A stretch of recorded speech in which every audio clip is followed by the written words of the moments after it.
The biggest takeaway at the Mental Health Summit has been it's important that we all come together and have these discussions about mental health because sports take up so much of our lives, and it's because it becomes a big stressor in our lives, whether it's good or bad. I think it's an amazing opportunity to have a summit like this, especially combining two different leagues and having this united support of this really important message of mental health and how it's impacting student athletes, but as well as being able to provide them with the tools and opportunities to learn about how they can support their teammates, and that way we can spread this information across all teams in sports. The theme today was a lot about the push-through mentality, how student athletes have this big push-through mentality where they don't want to seem like a weak person if they are struggling, like they want to keep just going. And I think that having this summit today is starting to bring awareness to not only student athletes, but I think coaches are starting to really understand the perspective from our standpoint too.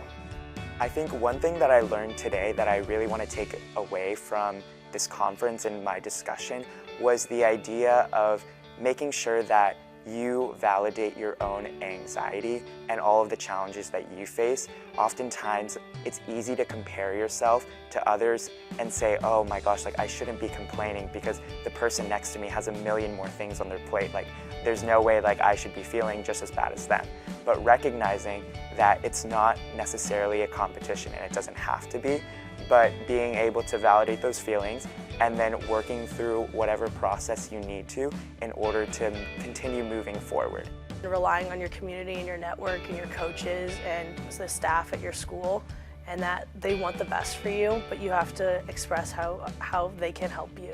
So I think it's important to talk and apply what we learned about mental health and like the takeaways from the summit, because not everyone has the opportunity to sit in these meetings and to talk to some of the speakers that we've had, and it's just important that we take what we learn from here and talk about it to other people so that we can start to chip away at the stigma and finally like get that final push through.